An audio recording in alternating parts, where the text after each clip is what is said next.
Өвөр Монголд Ар Монголоос маш олон үз мэрж, зам, бөө, зурхаач гэл том багш нар гэл зөндөө олон хүмүүс очсон байгаа.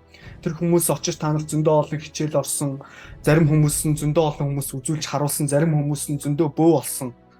За ер нь ингээд зөндөө олон хүмүүс Ар Монголоос очлоо. Наач ч гэсэн Хятадаас ч юм уу те байгаа өвөр монголчуудаас ингээд хүмүүс хичээл ороод юм уу үзэж хараад бөө болгоол хүмүүсийг.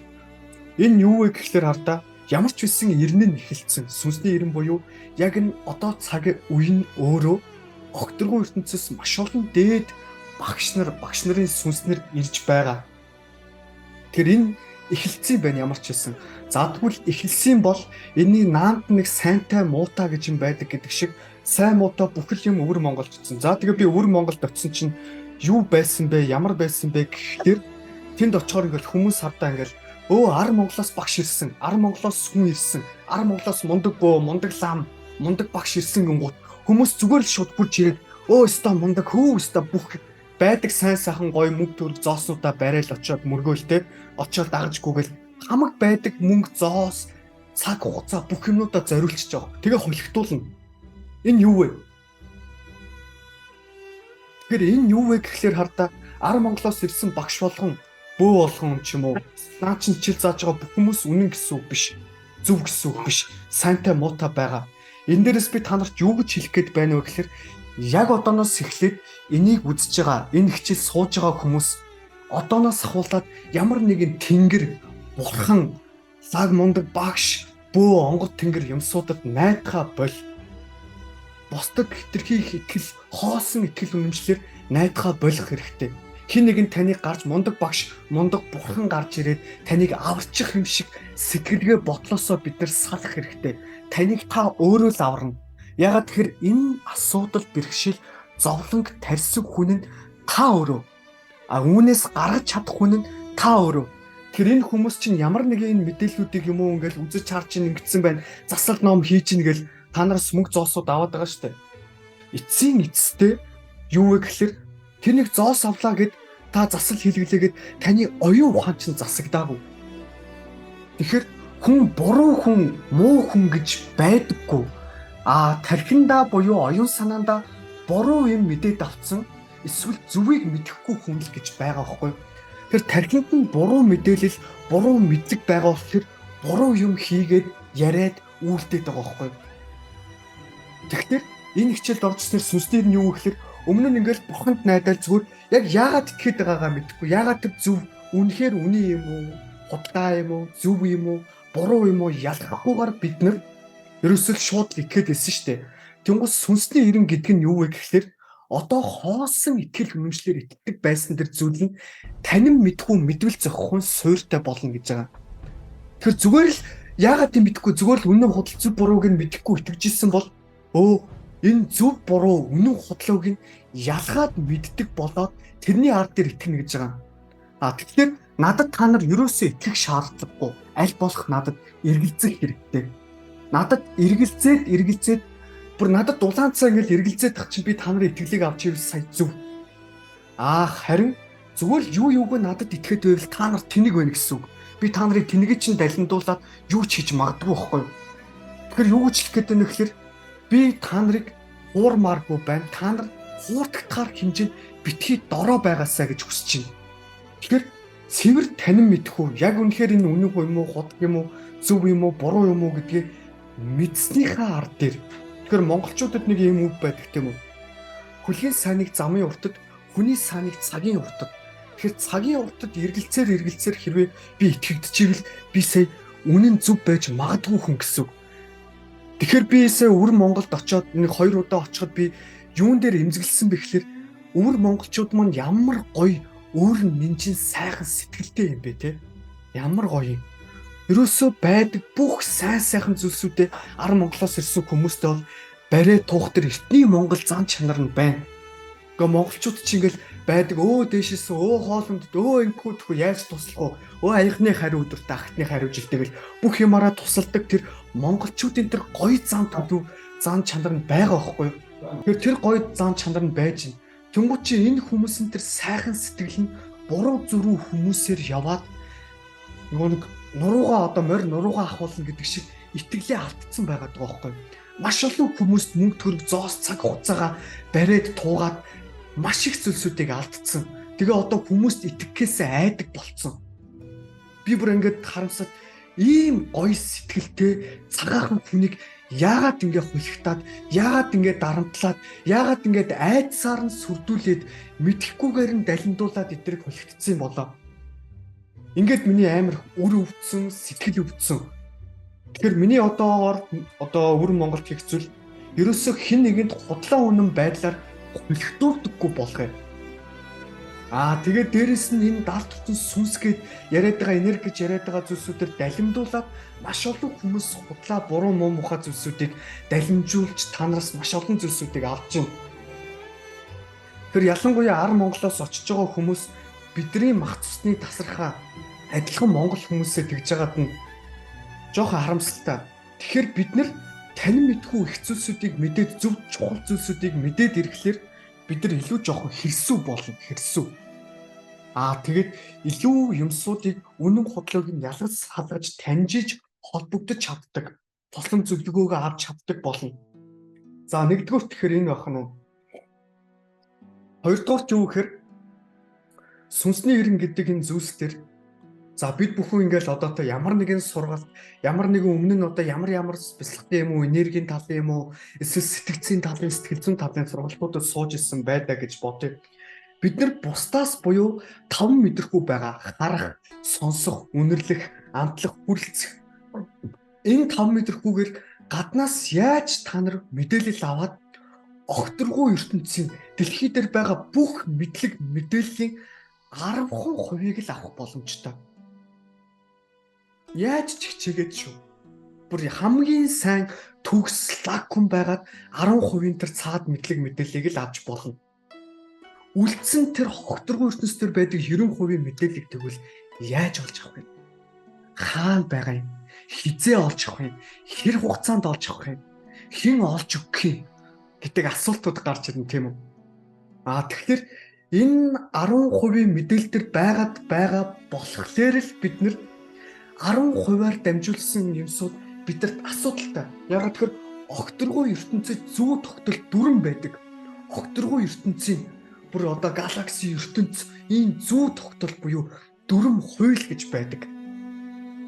Тэр хууль тэнгууд манай нарны аймгийн хууль гэж байна. Манай байгалийн хууль гэж байна. Тэгвэл энэ байгалийн хууль дүрм бид бүгд төрхөөс өмнө танаа аав ээж, бидний аав ээж, өвөг дээдсүүд төрхөөс өмнө мянга түмэн жил угаас байсан зүй тогтол хууль дүрм юм байна. Тэгвэл энэ дүрмийг таньж чадсан хүмүүс дэлхийд манлайлдаг, дэлхийд амжилттай явж чаддаг.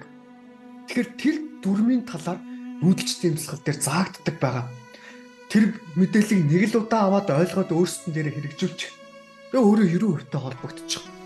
Тэгээ ямар нэгэн багш юм уу, лам, бөөлаг хүмүүсээ шаардлагагүйгээр өөрөө тэр тэнгэр оршихуй мэдлэг мэдээлэлтэй, үнэн мэдээлэлтэй өөрөөтэй холбогдож чаддаг болчих гэж байгаа. Сонирхолтой байгааз тэ. Тэгэхээр энэ дүрм журм хардаа бидний төрхөөс өмнө байсан, одоо ч байгаа, цаашидч байх зүйл. Тэгвэл энэ дүрм журмыг нүүдэлчдийн ахуй өвс соёл дээр бидэрт үлдээсэн байна. Тэгвэл тэр үлдээсэн зүйлийн цаана байгаа тэр утга учир, мөн чанарыг би өөрийнхөө амьдралаар судлаад тайлаад таниад ойлгочиж энийгээ цааш нь түгээн дэлгэрүүлээд явж байна.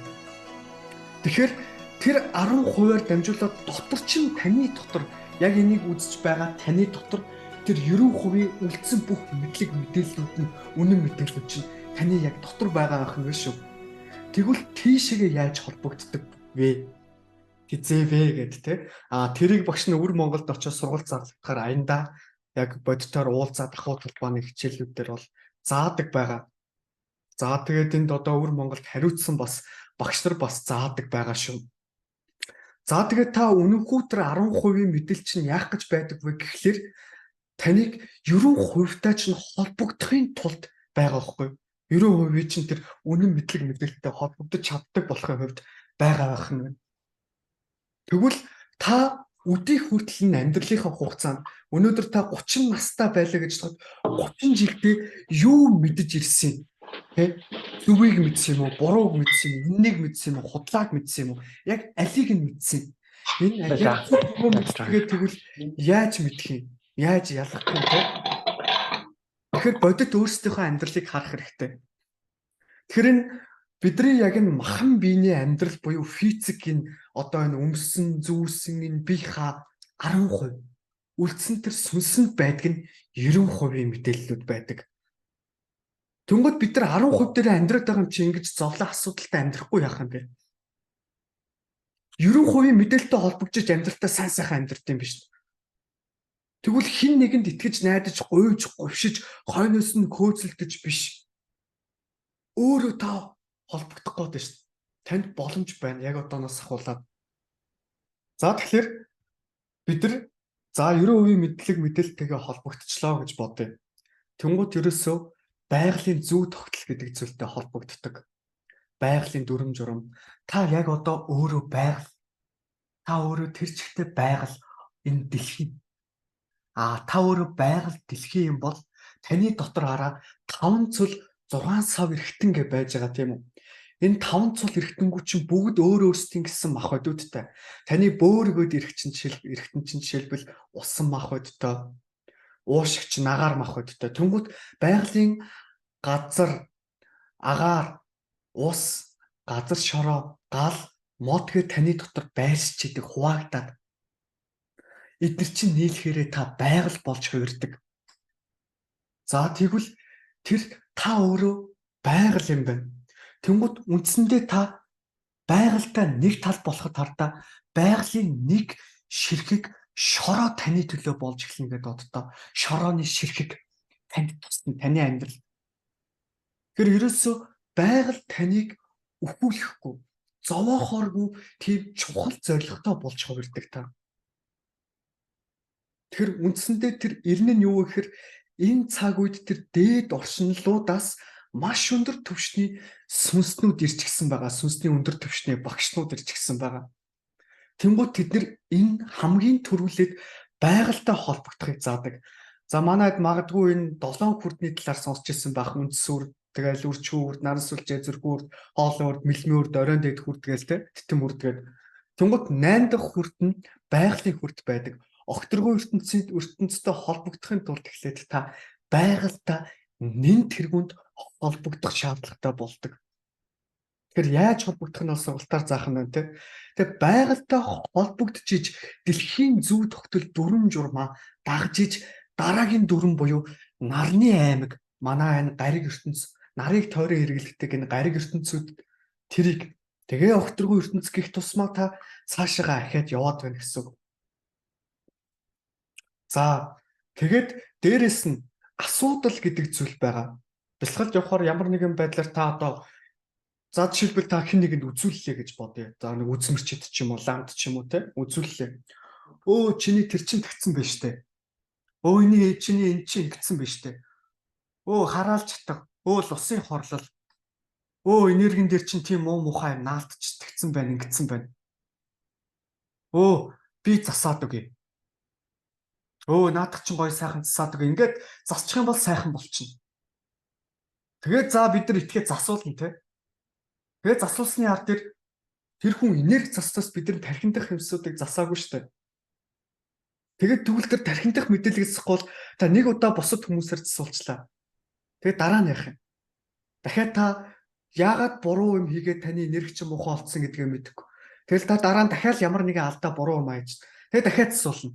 Ингээл яваадах юм уу те? Тэгэхгүй тулд тэгвэл та яг одооноос өөрөө өөрлөгөө өнгөх цаг ирж байна.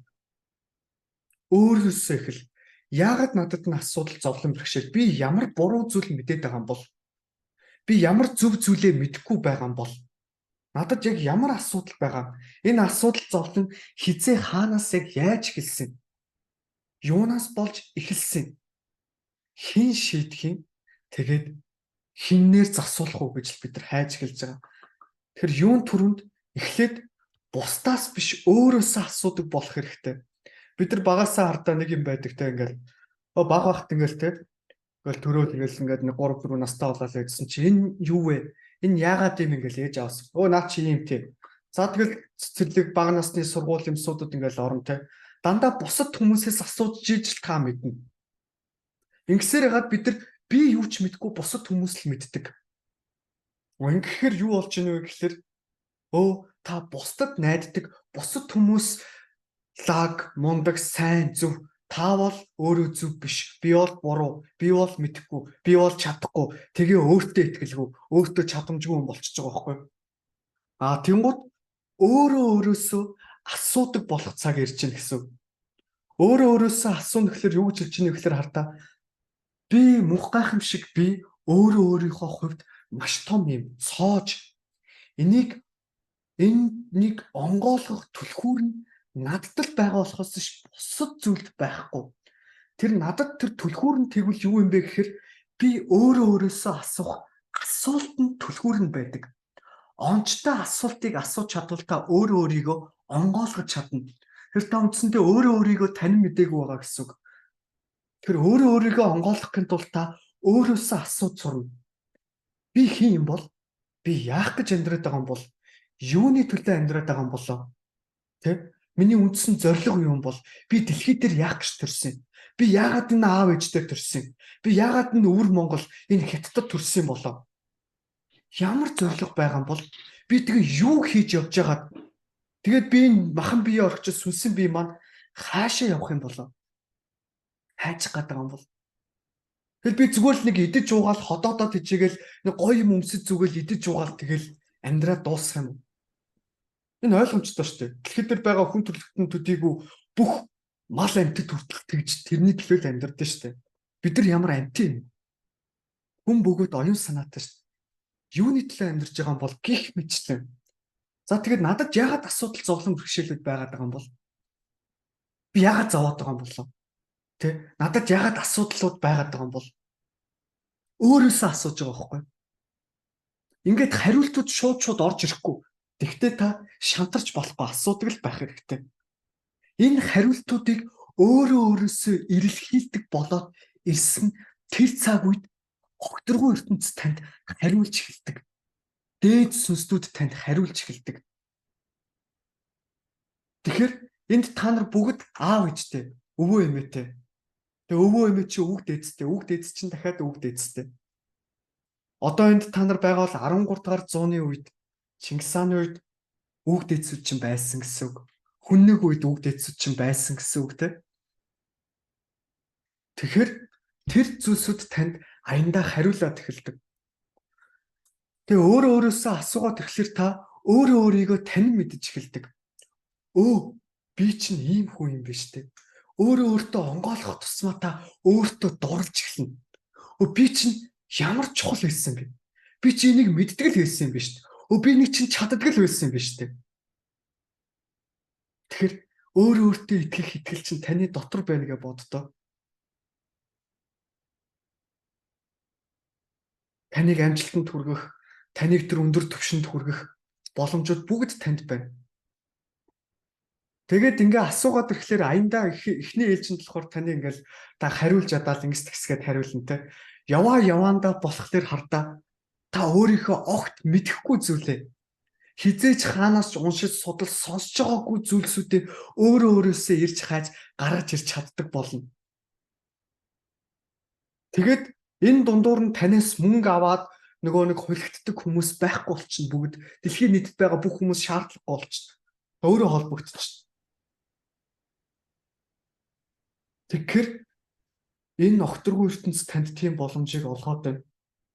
Тэгээ яг энэ 100 хүн гэж байгаа тэр 100 хүний тоонд ороод ирсэн. Та бэлэн болоод эхэлсэн байна гэсэн үг. Яг энэ цаг үеэс ахуулаад өөртөө эзэн болоод өөрийнхөө асуудал зовлон бэрхшээл жаргалдаа амжилтандаа өөртөө эзэн болоход бэлэн болцсон байна. Танд тэгэхээр баяр хүргэе. За тэгэхээр яг саний ярьсан сэдвийн дагуу надаас асуух асуулт байвал манайхан асууж болно. За багшаа би нэг асуулт асуучихъя. За. За өвгдөд ингээд сонстой. Эсвэл тэр дээд оюун ухаантай харьцдаг ямар хэлбэрээр харьцдаг уу? Хэдийн харьцах хэлбэр байдаг вэ? Одоохондоо хэдийн хүмүүс ингэж харьц дийлж байна уу?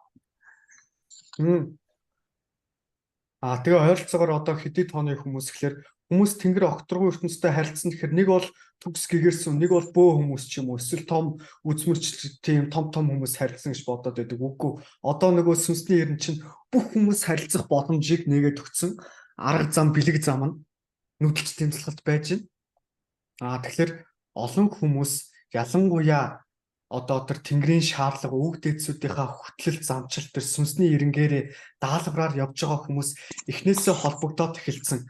Тэгэхдээ бүх хүмүүс холбогдож болох боломжийг өгсөн ч гэсэн бүгд чадна гэсэн үг бол биш. Чадахын тулд маш их хичээл зүтгэл ирмэлзэл шаардагдана. Тэгэхдээ гайг удаан хичээх юм бол. За холбогдохын тулд ямар чиглэлээр эхлээ холбогдох вэ гэхээр одоо энэ холбогдохын тулд ингээл том лам бөө ямар нэгэн үзмэр лам том гэгэрсэн хүн л холбогддог гэдэг ойлголтоор бидэрт байдаг. Тэнгээс сүнсний эрен гэдэг байгаа зүйл нь бүх хүмүүст боломжийг олгоцсон. Боломжтой нүүдэлчдийн өв соёл дээр суурилсан буюу бидний биелгээ, уртын дуу, монгол бичиг, морин хуур тэрний цаана байдаг гүн гүнзгий утга учир мөн чанараар дамжуулаад тэгээд ямар нэгэн байдлаар та хэрэгдэлдэж бөө олох шаардлага байхгүй. Монголчуудаа одоо жишээлбэл сайлаа бэлтгэхэр саваа бэлтгэдэг ойлголт байдаг тийм үү? Энэ үгсүүдийг манайхан бүгд сонсч ирсэн баг. Тэгвэл энэ саваа бэлтгэдэг дээр юу вэ гэхлээр холбогдох гэдэг дээр юун түрүүнд сав гэдэг нь юу хэлээд байгаа гэхээр таны энэ биес чинь, энэ сэтгэл чинь, энэ оюун санаа чинь, энэ бие сэтгэл оюун гурав чинь таны сав болдог. Тэнгууд энэ сав чинь бохир хэртэй, хортой, хартай тэгээд цоорхоо, хазгай, хөмөрсөн ийм байх юм бол яагаад ч холбогдох боломжгүй. Тэгэхээр энэ савыг цэвэрлэх шаардлагатай, томсгох шаардлагатай. Тэгвэл та өөрийнхөө биеийн эрүүл мэнд, сэтгэл зүй, сэтгцэн эрүүл мэнд, оюун санааны зөв зохистой байдал дээр ажиллана гэсэн үг. За тэгсэн чинь энэ аяган дотор чинь хэрвээ бохирдолтой байх юм бол юу гэхээр энэ бохирдолтой сав руу сүү хийх юм бол яах вэ? Дашлан тийм үү? Тэгээд гисэн чинь тэр холбогдох байгаа зүйл чинь маш гүн гүнзгий утга учиртай дээд зүйл, маш том зүйл. Энэ жижигхэн савн дотор орж ирээд нэгт багтахгүй. Хоёр таны сав чинь бохир болохоор орж ирээд гашлна. Тэгээд дүүрэн. Тэгээд сав чинь жижигхэн ингээд ийм цоорхоо ийм асуудлуудаас болоод тэр дээд оюун санаа, тэр үнэн мэдлэгүүд орж ирэх боломжгүй болчихж байгаа байхгүй юу? Тэгэхээр энэ савыг цэвэрлдэг зүйл нь өөрөө нүүдэлчдийн өв соёл нь өөрөө байж идэг. Тэгээд хараа нүүдэлчд ардаа нэг ингэдэж штэ нэг. За адууга маань. За шин адууга маанал хонон хүн нь адууга манж байгаа. Харин хүнийг нь огторгоо ертөнц, од гариг ертөнц, хүм бумэн оддууд хүнийг нь манж хонж байгаа гэж боддоо. Тэр адуу манад хонж байгаа тэр адуу чинь тэр төм бумэн оддуудад мануулаа хонж байгаа байхгүй. Тэгсэн чинь нүүдэлчд дахиад тартаа малыг хүн хариулаад хүнийг нь байгалийн зүй тогтол хууль нь хариулдаг. Тэгвэл нүүдэлчд байгалаараа хариулагдаад ирчиж. Тэгвэл байгалаараа хариулагдаад ирэхдээ байгалийн зүй тогтол утга учирыг таниад ирчиж. Тэр утга учирыг таньсан юм болгоно өв соёл болгоод биднэрт үлдээчиж. За бид жишээлбэл монгол бичгээр төвлөрөөд та нарт одоо жишээлбэл дөрөөлөөд нэг зүйлийг тайлбарлахад за жишээ нь бясалгал гэдэг үгийг монгол бичгээр бичих юм бол би шил гал болно. Би шил гал. Бигээ шалгахгүй буюу өөрийгөө шалгахгүй. Би гэдэгт нь таны саяны миний ярьсан би сэтгэл оюун гурав чинь таны сав чинь орно. Тэгэхээр өөрийнхөө савыг шалгахгүй гэж байгаа ахна. Өөрийн чинь сав бохирдолтой байна уу, цоорхоо байна уу, хазгаа байна уу, дотор нь хар хэр хор байна уу гэдгээ шалгаж байгаа. Тэгсэн чи бясалгал гэдэг зүгээр тэр том гүн гүнзгий ойлголтыг зүгээр монгол бичгийнхаа үгэн дотор нь үлдээсэн байгаа байхгүй юу? Тэгсэн чин дээрэс нь за жишээ нь гэгэрэл гэдээ аваад үзэл та гэгэрэл. Тэнгүүд гэгээ ирэл буюу гэгээ гэрэл гэгээтэй зүйлийг ирэл хайгуул хийгч гэж байгаа. Гэрэл гэгээ хайгч. Тэгсэн чинь уучлах гэдгийг агуучлах гэж үздэгТэнгууд агуучлах гэдэг нь агуул буюу дотроо багтаа. Тэр буруутай хүнийг өөрийгөө бас хамаатуулж авч үз. Гэх мэтлэн дотор нь ямар олон гүнзгий зүйлсүүдийг дотор нь багтаацсан юм бэ те. Тэгэхээр хардаа би хамгийн анх ингээл зүгээр ингээл гадны Японы бэлсгалд яваал ингээл явж исэн. Тэгэл бэлсгалын талаар юу ч ойлгохгүй би яриад байгаа хэлж байгаа юмнууд нь ойлгохгүй. Гүн чи одоо монгол хүн таарсан бэлсгал гэж байдаггүй бахтаа гэж хайж явж байгаа. Нүүдэлчдийнхөө өв соёлыг олсон. Тэндээс нь монгол бичиг өв соёл донд монгол бичиг моринхуур уртын дуу энэ бүгдийн цаана байдаг тэр утга учрууд миний ирж хайгаад байсан бүх зүйлсүүдийг надад олоод өгчөж байгаа байхгүй. Тэгээ хүмүүс гэгэрл гэж юу юм, бясгал гэж юу юм гэхээр түмэн хэдэн мянган янзаар тайлбарладаг. Тэгсэн чинь гол зүйл нь зүгээр монгол бичиг дотор байж байгаа боддоо. Тэгэхээр монгол бичиг бидний дадаа зөвхөн бичдэг одоо тэ ингээ бичээд ингээ байдаг хэлбэртэй биш. Мөн чанар нь бидний дотор бөгөөд оюун санаан дотор байна. Билгээгээр дамжуулаад та өөрийнхөө энергийг удирдах сурчих. Хятадд жишээлбэл дотоод энерги удирдах чадварыг чи гэж ярьдэн шүү дээ, тэ. Тэнгууд монголчууд болохоор дотоод ми буюу сүнсний энерги удирдах чадварыг ми гэж тайлбарладаг. Ми, дотоод ми. Тэнгууд тэрийг ми гэдгийг билгээгээр дамжуулаад дотоод энерги удирдах засаж сурна. За, ийм нэг учир байна. Сүнсний тухай ярьсан биш үлээ. Сүнс гэж жоохон юу юм бэ? За, сүнс гэдэг нь жоохон ямар хэлбэрээр оршиж байдаг вэ? Хэрвээ сүнс байвал тэр жоохон ямар шүү одоо орон зайд оршиж байна уу? За, сүнс гэж юу вэ гэхэлэр шинжлэх ухаанаар тайлбарлахаар өөр заадгаалтан дэг Монгол юм уу энэ тентгийн тайлбарууд ингээд түмэн янзаараа байж байгаа.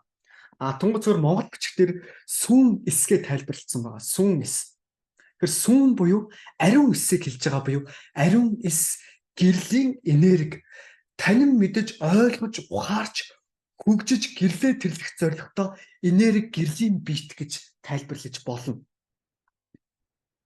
Тэгэхээр сүнс хаана оршиж яаж байрладаг вэ гэхээр за хүний сүнс бол хүний өрцөн дээр байрладаг. Өрц буюу зүрхэн хүртэн дээр чинь байрлаж идэг.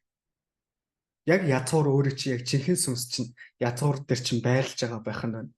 За тэгээд сүнснэр наашаага яах гэж зорж ирдэг вэ гэдэг асуулт бол гүн гүнзгий болохоор нэг бол яг гол сургалтуудаар бол тайлбарлаж ордог байгаа. Тэгэхээр сүн эс буюу ариун эс. Ариун байх ёстой, гэрэл гэгээтэй байх ёстой. За тэгэд гэрэл сүнс хоёр яагаад холбогддог вэ гэдэг дээр нэг зүйл байгаа. За жишээлбэл гэгэрэл гэдээ би сая тайлбарсан тийм үү? Гэгээ эрэл буюу гэрэл хайгч гэж байгаа тийм үү?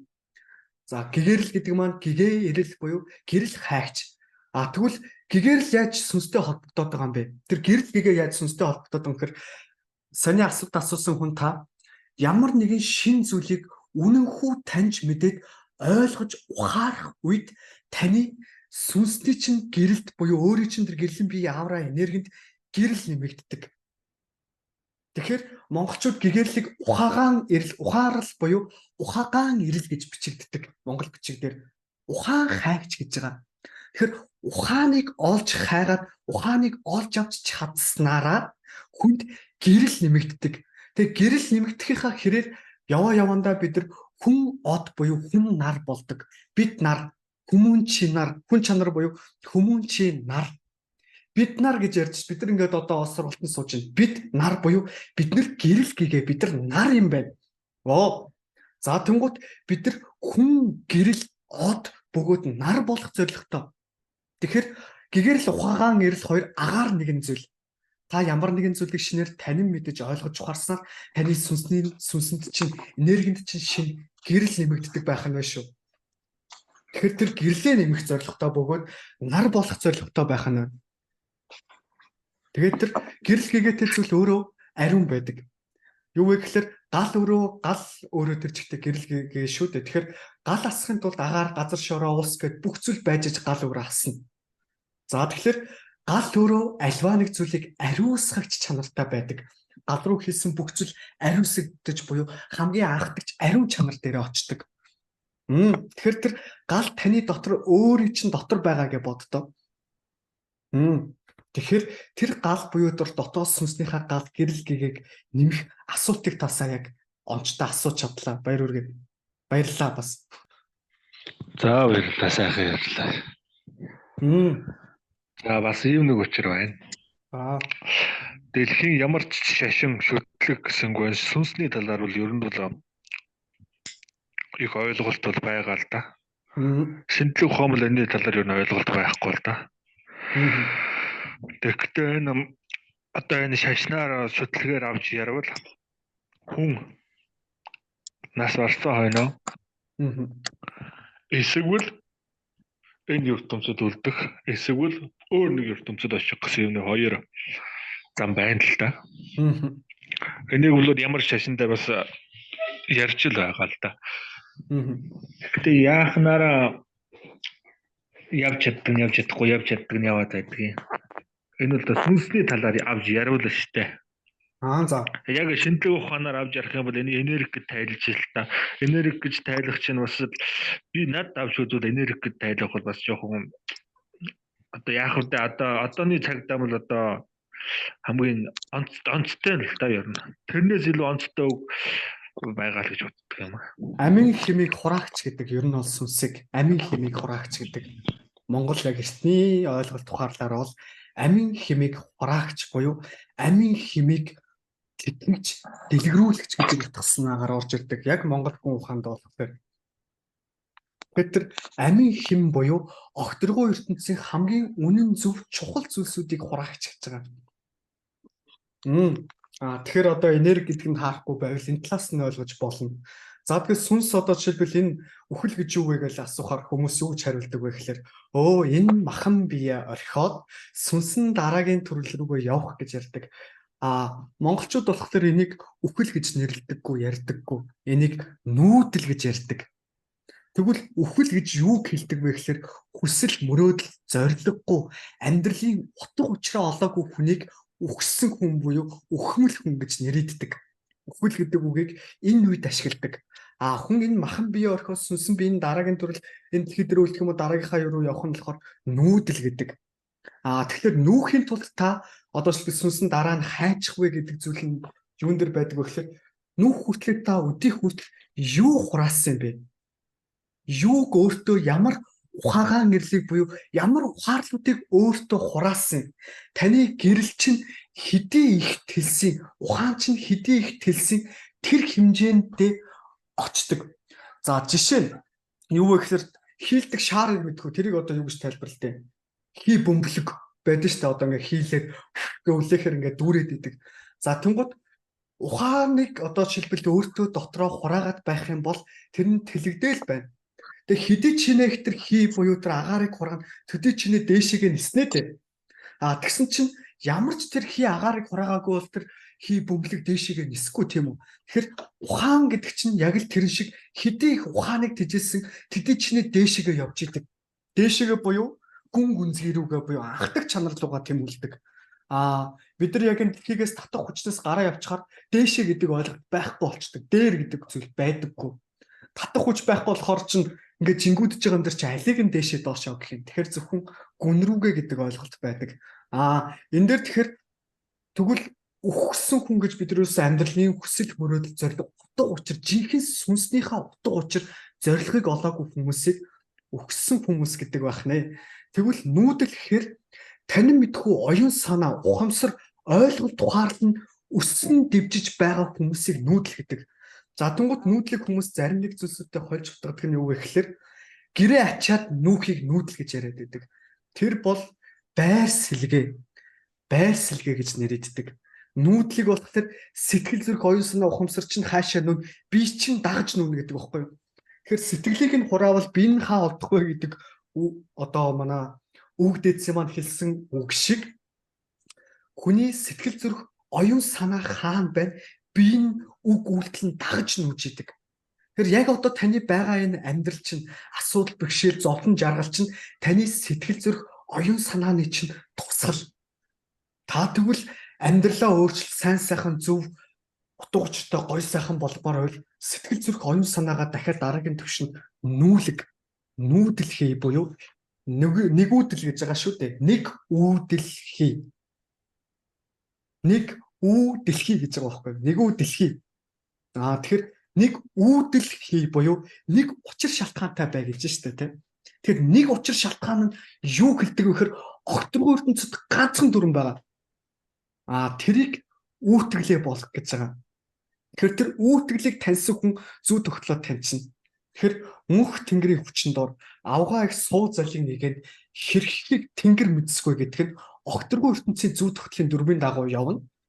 Үгүй гэвэл зүй тогтол буюу тэр энерги хэрхлийг тэнгэр мэдвэл тэр энерги аяндаа таныг мэдчихнэ гэж байгаа зүйл. За тэгэхээр үхмэл биш нүүдэл хийж амьдардаг байгаараа. Тэгээ хамаагүй яг гүн гүнзгий утга учиртай юмсуудыг энд бас хамаагүй тайлбарлаж болохгүй. Яг сургалтын дээр энэ бүгд орно. За өөр манайханаас сонирхолтой асуулт байна уу? Сайн байна уу? Сайн байна уу? Танаас багтаа сайн байна уу? Танаас энэ тэнгэрийн тамга тайлах гэх үү? Одоо энэ талаар та ямар нэг дүгнэлт юм тайлбар хийж өгдөг нь үү? Тамга тайлна гэхээр та юуны төлөө яах гэж төрсөн? Ингээд төрөөд юу хийгээд юу үлдээгээд буцаагаад хаашаа явах гэх мэтлэн талын юмсуудын чинь талаар таниулгыг хийж өгдөг. Тэгээд тэр үнэн худлаа хэсэг нь бол та өөрөө баталж аянда харуулдаг зүйлсүүдийг бол сүнсний тамга тайлах гэж байгаа шүү. Көрсөн байна.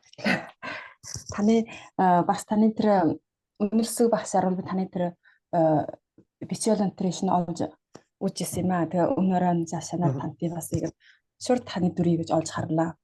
Маш их астай байна. Баярлаа танд. Баярлаа. За нэгэн тэнцлийн ярианы сэдвийн сүнсний талаас за яг багш нэг зөвхөн хичээл дээр яригддаг нэг юмсуудаа одоо та нэгэнт ороод ирсэн чи багш нь таад нэг товчхон мэдээлэл өгчээ. За дэлхий дээр төрхөөс өмнө та нар юу байсан бэ? Загаас нэг хүн хариулчих те. Дэлхий дээр төрхөөс өмнө та хаана юу байсан бол? Сүнс байсан байхаа гэж бодож байна. За тэгсэн чинь сүнс байсан чинь та дэлхий дээр төрөх ёстой болчихж байгаа байхгүй? Төрөх шаардлагатай болчихж байгаа. За дэлхий дээр төрчлөө. За тэгээд дэлхий дээр төрөх амьдрал чи одоо шил та одоо шилбэл хаана хизээ хин дээр төрөх хувь заяа хувь тавилангаа бол өөрөө мэдэхгүй шүү дээ. Тэгвэл сүнс тэнэг гэсэн үг. Сүнс тэнэг биш шүү дээ тий. Сүнс өөрийн гэсэн оюун санаатай танин мэдхүйтэй байж байгаа. Тэнгууд хаана хин дээр төрхөө өөрөө сонгох боломж нүүдэлчдэд олгогддог. Тэгэхээр энэ амьдралыг энэ аав ээжийг хаана төрхөө ямар асуудал зовлон бэрхшээлж төрхөө сүнс оюун санаатай юм чинь тооцоолоод судалж яагаад төрнөөд. Тэгэхээр энэ амьдралаа, энэ бие, энэ аав ээж, энэ оршин амьдралаа та өөрөө сонгоод төрсөн гэж боддоо. Яах гэж юуны төлөө энэ асуудал зовлон бэрхшээлийг та яах гэж сонгоод төрсөн бэ те? Жишээлбэл би ингэж хэцүү зовлонтой амьдарч яагаад би ингэж зовж байгаа гэж бид нар тэгдэс заримдаа те. Тэнгүүт энийг та өөрөө сонгосон гэж боддоо. Тэгэхээр сүнсийг гинт ингээд нэг юм ингээл одоо эрэгтэй эмэгтэй хүн хоёр хурцлд ороод гинт ингээл сүнс татагтаа төрчдөг юм гэдэг зүйл биш. Нүүдэлчдээс босод газруудад бол тэхийд бол тэгдэг. Өндөр түвшний сүнслүүд бол хин дээр хаана хизээ яаж төрхөө өөрсдөө сонгодог нүүдэлчд. Тэгээд хэнийг одоо шилбэл би өөрийнхөө уран удам дээр одоо шилбэл сүнс байлаа гэж бодъё л та. Тэгэхэд өөрийнхөө үр хойцс удам дээр ямар сүнсийг сонгож төрүүлэхийг би цензуурлдаг бас хэмжээ хязгаар бошго тавьж өгдөг. Чи манай удамд төрөхөд тэнцэхгүй. Тэнгүүд тэр хэмжээнд өөрийгөө бэлдээ танин мэдээд гэдэг ч байд юм уу те иймэрхүү зүйлсүүд байдаг. Мөн дээрэс нь энэ амьдрал асуудал зовлон бэрхшээлийг сонгосон нь асуудал зовлон бэрхшээл шиг үнэн багш гэдэг зүйл байдаггүй. Асуудал зовлон бэрхшээл шиг хамгийн үнэнч бөгөөд үнэн багш байхгүй. Өдөө хүртэл та дэлхий дээр төрснөөсөө хойш ямар ч зовлон зовж үзээгүй, асуудал бэрхшээлтэй тулгарч үзээгүй байх юм бол өнөөдрийн та хэн байх байсан болоо.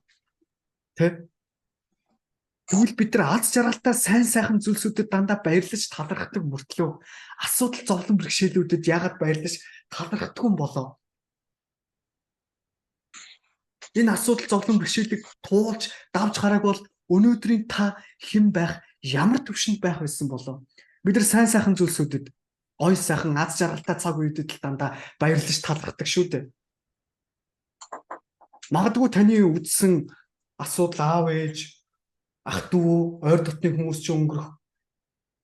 Эсвэл ямар нэгэн асуудал өвчин зовлон тус. Магадгүй та сонгосон байж болно. Тэгэхээр сүнс төрхөөрөө тэнэг болчдөг гэсэн үг биш. Сүнс төрхөөсөө өмнө оюун санаатай байдаг болохоор төрхөөсөө өмнө хэн дээр яаж амьдралыг сонгож төрхөө өөрөө сонгож төрдөг. Тэгээ хамгийн үнэнч том багш асуудал зовлон бэрхшээл байдаг. Тэндээс л хамгийн том чухал зүйлсүүдийг ойлгож ухаардаг болохоор тэр асуудал зовлон бэрхшээлийг би энэ асуудал зовлон бэрхшээлүүдийг давж туулнаа. Энэ шин зүйлсүүдийг би ойлгож ухаарнаа гэд энэ амьдрал тэр зовлон жаргалыг биш зовлон асуудал бэрхшээлийг сонгоод түүнээсээ сүнснийхээ оюун санааны чадамжийг өсгөх гэж энэ бүгдийг сонгож төрсөн байдаг. Тэгэхээр түрүүний хэлээдсэн өөрөө өөртөө эзэн болж өөрийнхөө асуудал зовлон бэрхшээлийг ямар нэгэн лам гигантын хүмүүст найдаж тохох биш. Өөрөө өөртөө тохож чадвал та заяа хувь тавиландаа эзэн болно. Тэгээ өөрөө өөртөө эзэн болцсон хүн. Тэгэхээр энэ өнөөдрийн хичээлд энэ одоо сургалтанд орж ирсэн хүмүүс өөрөө өөртөө эзэн болох цаг чинь яг одооноос ирсэн. За тэгээд ерөнхий өнөөдөр та багш нь ер нь талын мэдлэг мэдээллүүдийн суурнуудаас ер нь нүүдэлчдийн бясалгал цаашид юу заадаг талаар товчхон мэдээллүүдийг хүргэлээ. Үеийн үрийг яад аргална гэж асуусан байна уу? Үүлийн үрийг эдэлж аргална. Эдлэхдээ зүгээр ингээд зовлон болгож эдлэх биш. Ойлгож ухаарч таньж мэдж үүлийн үр гэдэг хоёр тусдаа ойлголт байдаг шүү. Үр хоёр монгол бичгээр нэгээр бичигддэг, нэг адилханаар бичигдэнэ. Тэгэхээр үр хоёр адилхан. Нэг бол та буруу тал руу, нэг бол зөв тал руу, нэг бол худал тал руу, нэг бол үнэн тал руу.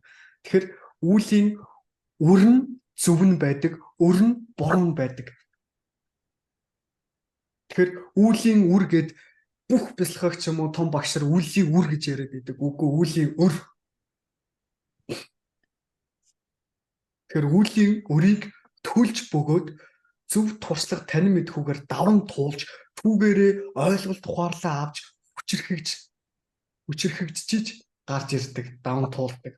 Үүлийн үрээс зүхтах шаардлагагүй. Үүлийн үрийг чинь ямар нэгэн хүн гарч ирээд засал ном хийгээд арилгадаг зүйл биш. Тэр үүлийн үр хоёр танд хувь тохиолдоор ирдэг. Таны өөрөө чинь сонгосон зүйл байдаг болохоор эндээс би нэг ч гэсэн зүйлийг ойлгож ухаарад сүнсэндээ ухаарал гэрэл нэмчээ гэж тэр бүх зүйлсүүд ирдэг. Тэгэхээр таны үүлийн үр чинь таны өөрийнх чинь. Тэгэхээр хэн нэгэн хүн засал ном хураад тэрийг чинь арилгадаггүй. Тэгээд арилгууллаа гэж бодоход хүчтэй мундаг том хүн гарч ирээд арилгатаа гэж бодоход та өөрийнхөө хувь заяа сүнснийхээ замнал хүчийг алдчихна гэсэн үг шүү. Ер нь бол юу ч үзэж туулаагүй зовлон асуудал бэрхшээлгүй хүн шиг дорой хүн гэж байхгүй. Ямар ч зовлон асуудал бэрхшээл туулаагүй хүн шиг дорой хүн гэж байхгүй. За тэр видео үр гэснийг бол нэмгэлж болдог юм аа. Байхгүй болгож болдоггүй. Тэр нэг яарч байна л та. За тэгээд нөгөө хийсэн зовлон болоод хийсгэлэн зовлон гэж хоёр юм байгаа. Тэр хийсэн зовлоныг ч бол одоо яах вэ? Өөр үүрнэ үстэй. Хийсгэлэн зовлоныг бол арилгаж болдгоо. Тэр чинь бүр өнөөдөр суу ухааны үйл байна л та юм. Байхгүй биш шүү дээ. Бид ч бас өөрийн гэсэн үндэстэн, өөрийн гэсэн соёлтой, өөрийн гэсэн дом шившлэгтэй зарим юм чинь бас болгож болно л доо. Энэ бүхний үгүйс шүү дээ. Бидний зорилго болох тэр өөртөө эзэн болох гэж байгаа болохоор бусдаар үлийн өөр хоёроо арилгуулах гад бусдад найдаад байх биш. Өөртөө эзэн болох гэж байгаа болохоор бид нар илүү оюун санаа ухамсарын төвшөнд өндөр төвшөнд очих энэ шаардлага байгаа болохоор өөрөөсөө даван туулж тэр яг зөв тань мэдхүүгээ олж авдаг байх хэрэгтэй. Энэ сургалтанд зүгээр нэг хүмүүс явж байгаад ороод ирэхгүй. Яагаад гэвэл таны зүрхэн хүрд хоолой урд оюун санааны хүрднээс чинь гардаг чичирхийллийн долгион, хоолой хүрдний авианы долгион, мэлмий хүрдний цахилгаан соронзон долгион чинь энэ нүүдэлчдийн бясалгал гэдэг өндөр түвшний герц, энерги, долгионтой таарч чадсан болохоор та өнөөдөр орж ирсэн шүү. Тэгэхээр үдий хүртэл таны туулж явж ирсэн асуудал бэрхшээл, жаргал зовлон туулж ойлгож ухаарсан зүйлсүүд чинь яг одоо таныг энд байлгаж байна. Тэгээд цааш нь таныг өөр төвшөнд нэг үүдэл хийлгэх болно. Танд амжилт хүсье.